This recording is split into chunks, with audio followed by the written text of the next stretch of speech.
రక్తమే మా విజయం.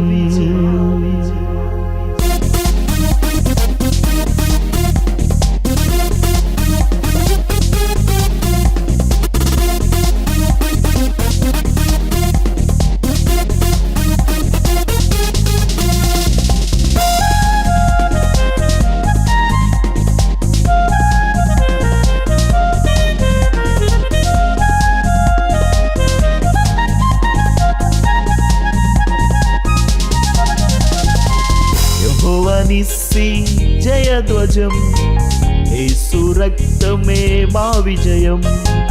యెహోవా నిస్సి జయధ్వజం, యేసు రక్తమే మా విజయం. జయం జయం యేసు రక్తం జయం.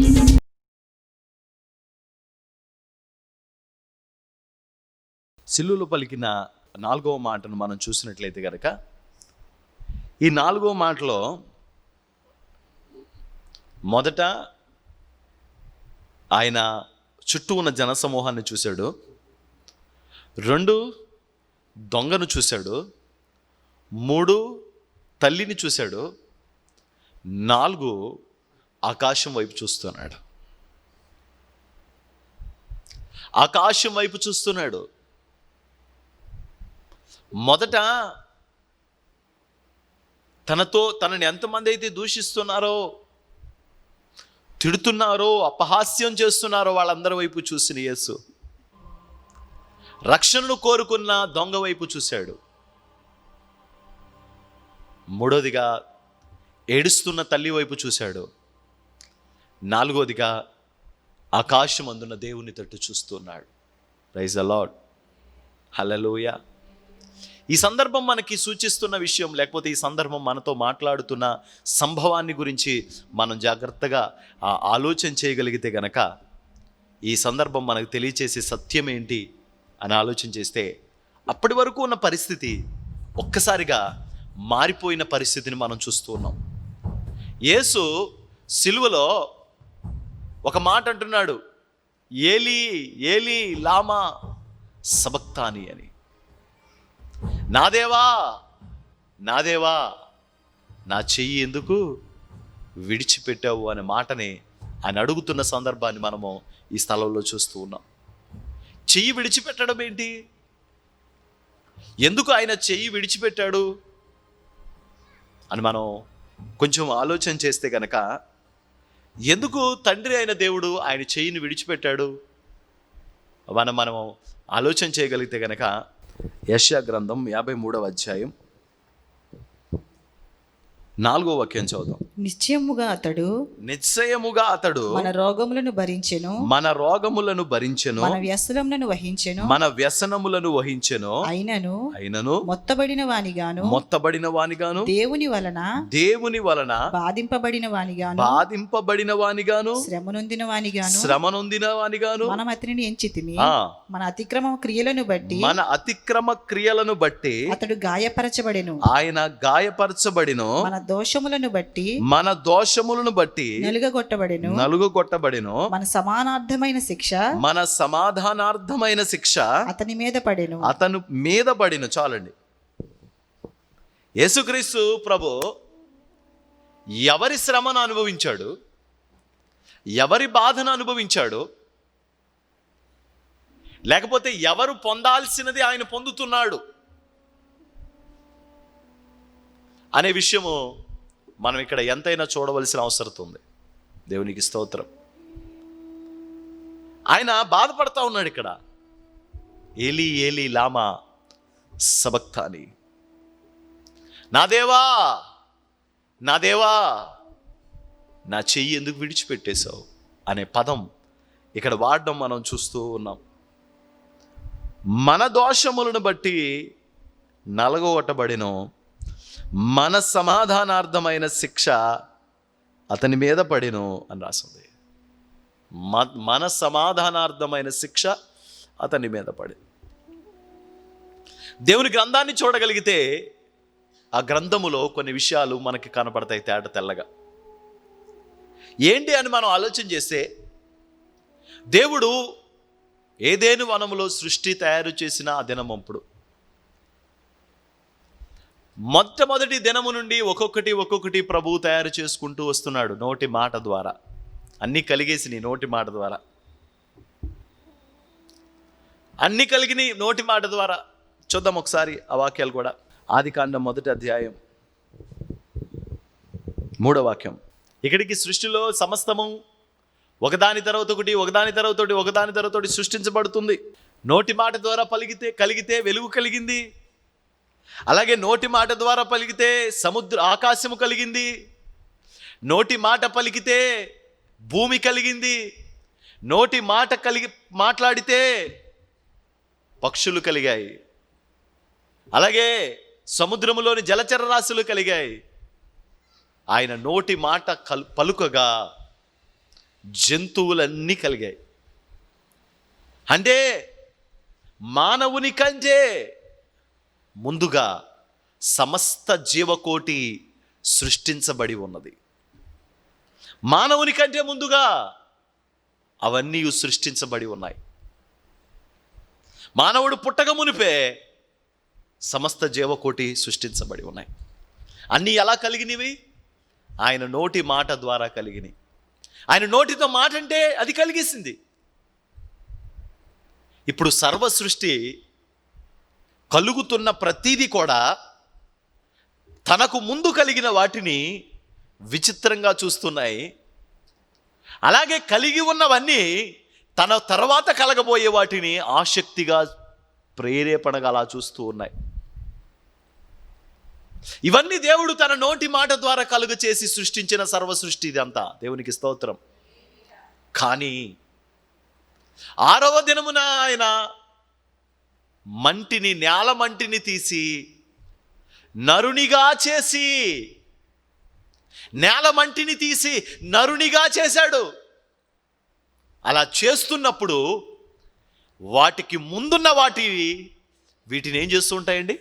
చూస్తూ ఉంటాయి. ముందు చేయబడినవన్నీ పక్షులు చూస్తూ ఉంటాయండి కదండి. పక్షులు ఆకాశం నుంచి వస్తూ ఉంటాయి. ఇదేంటిది, దేవుడే డైరెక్ట్గా వచ్చేసాడేంటి? మనం అందరం నోటి మాట ద్వారా కలిగిపోయాం, ఊరకే పుట్టేశాం అని ఆకాశ పక్షులు చూస్తూ ఉన్నాయి. సముద్రంలో ఉన్న ఆ జంతువులు, లేకపోతే సముద్రంలో ఉన్న ఆ జలచర రాశులు చూస్తున్నాయి. ఎందుకంటే దేవుడే వచ్చాడంటే ఖచ్చితంగా అవన్నీ చూడాలి కదండి మరి.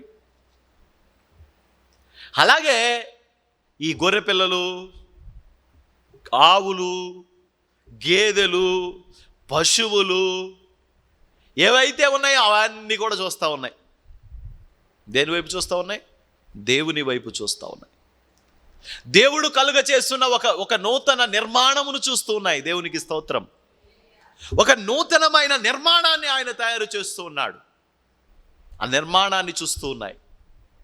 ఆ నూతన నిర్మాణమును చూసి అసలు ఏంటిది అని చూస్తూ ఉన్నప్పుడు దేవుడు ఎలా ఉంటాడో అలాంటి పోలిక చొప్పున దేవుడు నరుని సృజించడం అవన్నీ చూస్తూ ఉన్నాయి. Praise the lord. దేవుడు నరుని సృష్టించాడు. నరుని సృష్టి చేయబడింది. నరుడు సృష్టించబడిన తర్వాత ఆ సృష్టించబడిన ఆ నరుని చూసి సర్వ జీవకోటి ఏమనుకుంటాయి తెలుసండి? ఇతడు దేవుడు అనుకుంటున్నాయి. ఎందుకంటే దేవుడు రూపంలోనే ఉన్నాడు. దేవుని కలిగిన సమస్తమును అతన్ని కలిగించాడు. దేవుడు ఎలాంటి మహిమతో ఉన్నాడో ఈ బిడ్డ కూడా అదే మహిమతో ఉన్నాడు. కాబట్టి అతని దేవుడిగా ఉన్నాయి. అందుకే దేవుడు ఏమంటాడంటే, ఈ సర్వ సృష్టిలోని జంతువులన్నీ కూడా, అది పులి అవ్వచ్చు, సింహం అవ్వచ్చు, మేక అవ్వచ్చు, కోడి అవ్వచ్చు, పంది అవ్వచ్చు, మరి ఏ జంతువు అవ్వచ్చు, అవి నీ మాట వింటాయి అన్నాడు. అంటే సర్వ సృష్టికి మానవుడు ఏమయ్యాడండి? దేవుడయ్యాడు. సర్వ సృష్టికి దేవుని కుమారుడిగా ఎంచబడ్డాడు ఆదాము. Praise the lord. అలాంటి ఆదాము ఏమి చెప్తే అవి సమస్త జీవకోటి వింటూ ఉన్నాయి. ఏమి చెప్పినా అవి వింటూ ఉన్నాయి. ఏమి చెప్పినా అవి గమనిస్తూ ఉన్నాయి. అలాంటి ఆదాము ఒకరోజు విచారంగా ఉంటే దేవుడు ఆ విచారమును చూసి అతని కొరకు అతన్ని నిద్రపుచ్చి అతని ఎముకలో ఒక ఎముకను తీసి స్త్రీని నిర్మించి తనకు సాటి అయిన సహాయముగా ఇచ్చేశాడు. అప్పుడు అనుకునే దేవుడు అంత సూపరు. దేవుడు ఆదాముకి ఇచ్చే వాటినన్నిటినీ సూపర్గా ఇచ్చాడు. Praise the lord. ఆదాముకు ఏది కలిగించినా అది చాలా కలిగించాడు. ఎందుకంటే ఆదాము ఎవరు? దేవుని కుమారుడు.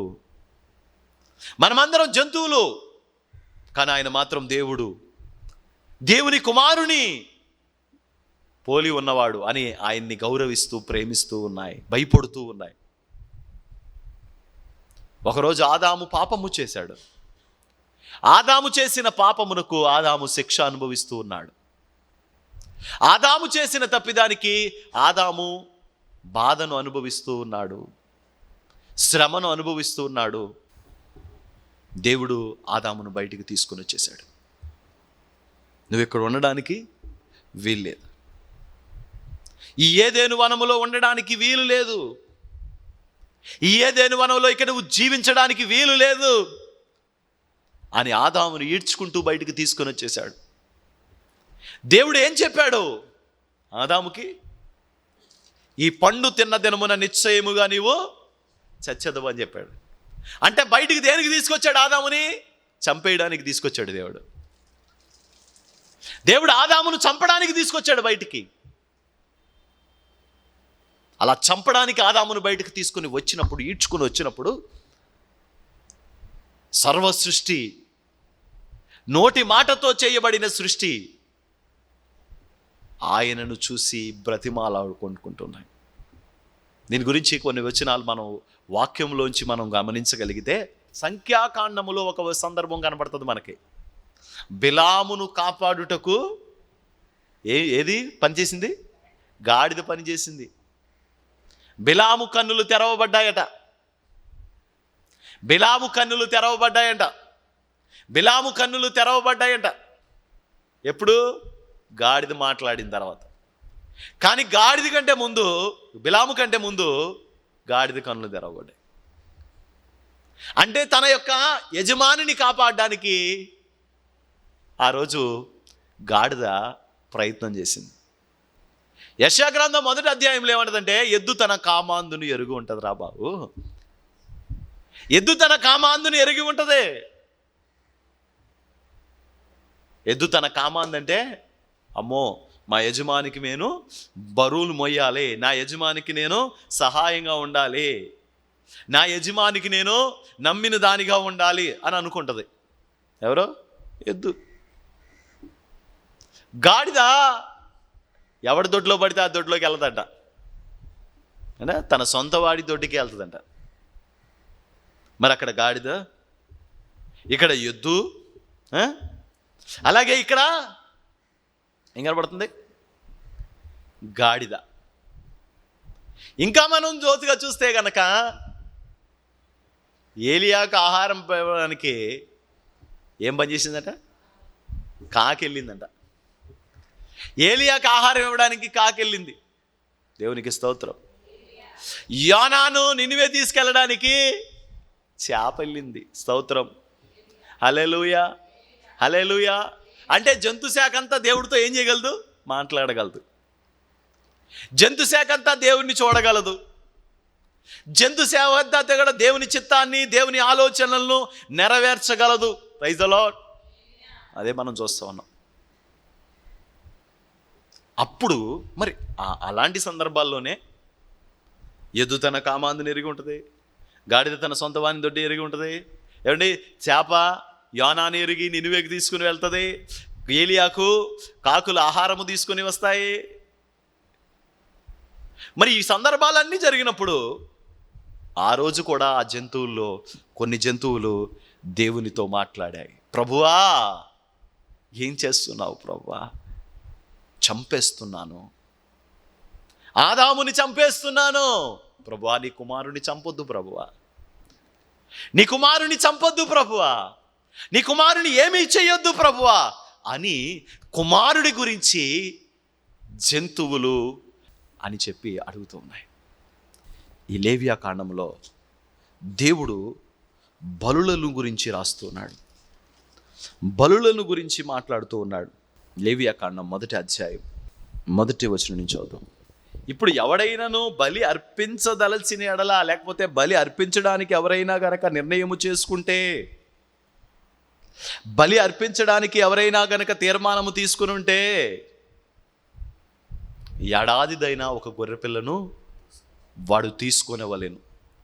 తీసుకొనిన ఆ గొర్రెపిల్ల లేకపోతే తీసుకోబడిన ఆ యొక్క జంతువు తల మీద చెయ్యి ఉంచాలి. అంటే తల మీద నెత్తి మీద చెయ్యట్టేయడరా అంటారు. అంటే అర్థం ఏంటి? ఈ డప్పులన్నీ ఆడి మీద వేస్తాడని. మన వాడుక భాషలో ఏమంటామండి? నెత్తి మీద చెయ్యట్టేహాడు అంటాం. ఆ నెత్తి మీద పెద్ద చెయ్యట్టేహాడు రైడు. వాడి నెత్తి మీద ఎందుకు చేయి పెట్టేశాడు వీడు అంటే దాని అర్థం ఏంటంటే వాడి భారం అంతా వీడి మీద పాడేశాడు, వీడి నెత్తి మీద పాడేశాడు అని. ఇప్పుడు ఈ గొర్రె మీద అతడు చేతులు ఉంచాలి. చేతులుంచబడిన తరువాత ఆ గొర్రె పిల్ల దహన బలిగా అర్పించబడుతుంది. ఎవరైనా పాపము చేసిన ఎడల పాప పరిహారార్థపు బలిని కూడా అలాగే అర్పించేవారు వాడు. యాజకులు తప్పు చేస్తే ఇలాంటివి, మనుషులు తప్పు చేస్తే ఇలాంటివి వాళ్ళు అర్పిస్తూ ఉండేవారు. యాజకుడి నిమిత్తం కొన్ని రకాల బలులు ఉన్నాయి, మనుషుల నిమిత్తము కొన్ని రకాల బలులు ఉన్నాయి, అలాగే కొన్ని రకాల పాపాల నిమిత్తం కొన్ని రకాల బలులు ఉన్నాయి. ఇలాంటి బలులు మనకు కనపడుతూ ఉంటాయి. కొన్ని బలులు దేవుని సమాధానపరుచు బలులు, సమాధానార్థమైన బలి. కొన్ని బలులు దహన బలి, దేవుని సంతోషపరిచే బలి. కొన్ని బలులు ఉన్నాయి పాప పరిహారార్థ బలి. ఏ బలి? పాప పరిహారార్థపు బలి. ఇప్పుడు యేసయ్య ఏ బలిలోకి వెళ్తున్నాడంటే పాప పరిహారార్థపు బలిలోకి వెళ్తున్నాడు. ఇప్పుడు అక్కడ ఆదాము చేసిన పాపము నిమిత్తము ఒక గొర్రె వధించబడింది. వధించబడిన గొర్రె మీద ఆదాము 2 చేతులు పెట్టించారు పరిశుద్ధాత్మ దేవుడు. అంటే ఆదాము పాపము గొర్రె పిల్ల మీద మోపబడింది అన్నట్లుగా. అంటే ఆ క్షణం అతను బతకడానికి ఉపశమనం, అంతే, నివారణ కాదు. ఆ క్షణం అతను బతకడం కోసం అతన్ని ఏం చేశారంటే ట్రాన్స్ఫర్ చేశారు. ఇతని తల మీద పాడేశారు. ఈ గొర్రె పిల్ల మీద ఆవిడ ఏమంటుందంటే, నేను చనిపోతానయ్యా, ఆదాముని చంపొద్దు, ఆదాము నీ చేతులతో రూపించబడిన వాడు, ఆదాము చనిపోకూడదు, హవ్వమ్మ చనిపోకూడదు అని చెప్పి వాళ్ళ 2 చేతులు గొర్రెపిల్ల మీద వేశారు. అప్పుడు గొర్రెపిల్ల చనిపోయింది. ఎవరు బతికారు? ఆదాము బతికాడు. ఇప్పుడు గొర్రెపిల్ల ఏ పాపం చేసింది? ఏ పాపము చేయలేదు. గొర్రెపిల్ల ఏ పాపము చేయలేదు. కానీ ఎవరికి ప్రతిగా బలి అయిపోయిందంటే ఆదాము ప్రతిగా గొర్రె చచ్చిపోయి, పైగా ఆ గొర్రెకు ఒలిసిన ఆ చర్మం అంతా కూడా ఒలిసేసి ఆ చర్మం అంతటిని ఎవరి మీద కప్పారండి? ఆదాము మీద, హవ్వ మీద కప్పారు. అది చనిపోయి దిగంబరత్వాన్ని కప్పింది ఫస్ట్. అది చనిపోయి ఆ రక్తము నుంచి పాపమునకు పరిహారార్థమును కలుగ చేసింది. దేవునికి స్తోత్రం. అంటే పాప పరిహారార్థము జరిగింది, రెండవది వారి దిగంబరత్వము కప్పబడింది. ఈ 2 కార్యాలు అక్కడ జరిగినాయి. ఇప్పుడు మనం పాపముల చేతను అపరాధముల చేతను చచ్చిన వారమై ఉండగా క్రీస్తు మన కొరకు చనిపోయాడు. ఎందుకు చనిపోయాడంటే దేవుని వాక్యంలో మనం చదువుకున్న ఈ యొక్క 53వ కీర్తనలో 53వ అధ్యాయం యెషయా గ్రంథంలో రాయబడిన ఒక వచనాన్ని మనం చదువుకుందాం. 53వ అధ్యాయంలో అతని గురించి రాయబడిన మాట 10వ వచనం చదువుదాం. ఏమయ్యాడు యేసు ప్రభు? అపరాధం వల్ల వచ్చిన జీతం అతని మీదకి రాకుండాట్లు దాన్ని పరిహారము చేయడానికి పాప పరిహారార్థ బలిగా మారిపోయాడు, అపరాధ పరిహారార్థ బలిగా మారిపోయాడు దేవుడు. దేవునికి స్తోత్రం. ఇప్పుడు ఆ గొర్రె పిల్ల అక్కడ చనిపోయింది. ఆ గొర్రెల యొక్క రక్తమును బట్టి మనిషి నిరపరాధిగా మార్చబడడు. ఇప్పుడు మానవుడు చేసిన పాపమునకు ప్రతిగా మానవుడు బలి అవ్వాలి గనుక ఆ బలి ఎలాంటిది అవ్వాలంటే ఎడాది గొర్రెపిల్ల అవ్వాలి, నిర్దోషమైన గొర్రెపిల్ల అవ్వాలి. ఇలాంటి మనుష్యుడు ఎవరుంటారు? ఇలాంటి మనుష్యుడు ఎక్కడ పుట్టాడు? ఇలాంటి మనుష్యుడు సృష్టిలో ఎక్కడ ఉన్నాడు? లేడు. అందుకని ప్రభువు తానే ఒక సూచన చూపును, కన్యక గర్భవతి అయి కుమారుని కనును, అతనికి ఇమ్మానుయేలు అని పేరబెట్టబడుతుంది. అతడు పరిశుద్ధుడు, అతనిలో ఏ పాపము లేదు. ఇక్కడే రాయబడింది ఆ మాటలు కూడా. అతనిలో ఏ పాపము లేదు, అతనిలో ఏ దోషము లేదు. ఎందుకు అలాగైపోయాడు అని మనం ఆలోచన చేస్తే గనక, అతడు మన పాపముల నిమిత్తమై అలాగో అయిపోయాడు. మన అతిక్రమములను బట్టి ఆయన అలా అయిపోయాడు. మనం పొందవలసిన దెబ్బలను ఆయన పొందాడు, మనం పడవలసిన పాటలు ఆయన పడ్డాడు. ఎందుకంటే ఆ రోజు గొర్రెపిల్ల ఎలా మాట్లాడిందో, ఇక్కడ లోక పాపములు మోసుకొని పోయే దేవుని గొర్రెపిల్ల కూడా తండ్రి పక్షముగా అదే మాట్లాడింది. ఆ వచనమే ఇక్కడ రాయబడింది. అది తండ్రికి ఇష్టమైంది. ఎందుకు? ఎవరికి ఇష్టమైందండి? తండ్రికి ఇష్టమైంది. అదే రాస్తున్నాడు 10వ వచనంలో, అతన్ని నలగొట్టుటకు యెహోవాకు ఇష్టమాయను, ఆయన అతనికి వ్యాధి కలుగజేసెను. ఆయన అతనికి వ్యాధి కలుగజేసెను. అతడు తన్ను తానే అపరాధ పరిహారార్థ బలిగా చేయగా అతని సంతానము చూచెను. అతడు తనంతట తానే ఇష్టపడి అపరాధ పరిహారార్థ బలిగా తండ్రి దగ్గరికి వచ్చాడు. ఇప్పుడు గెస్తేమనే తోటలోకి యేసయ్య వెళ్ళాడు. యేసయ్య తల మీద చేతులు పట్టాయి. యేసయ్య తల మీద ఒకడే ఇద్దరా? ఒకడే కాదు, ఇద్దరే కాదు, మొత్తం సర్వసృష్టిలోని చేతులన్నీ తల మీద పడ్డాయి.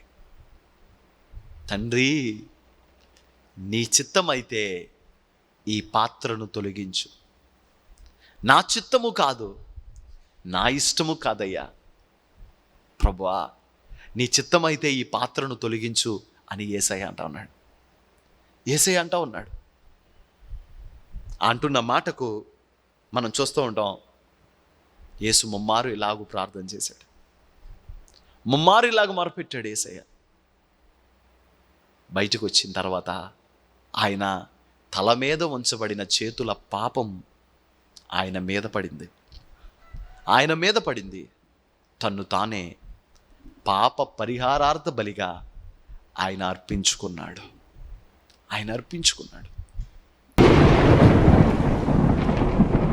మా తండ్రి, మీ కృపగల నామంలో ప్రార్థన చేస్తున్నాం. ఈ సమయంలో విన్న వాక్యమును బట్టి మా హృదయాలకు ఒక కదలిక పుట్టించండి. సిలువ వేయబడినట్లు యేసుక్రీస్తు మీ కనులెదుట ప్రదర్శింపబడలేదా అని రాయబడినట్లు, మా కనులెదుట ప్రదర్శించబడిన నీ సిలువ సన్నిధి, మా కనులెదుట ప్రదర్శించబడిన నీ సిలువ సాక్ష్యము, నీ సిలువ దృశ్యం మమ్మల్ని పరిపూర్ణంగా నీ వైపు నడిపించుటకు సహాయము చేయమని యేసు నామం పేరట వేడుకొని ప్రార్థన చేస్తున్నాము తండ్రి.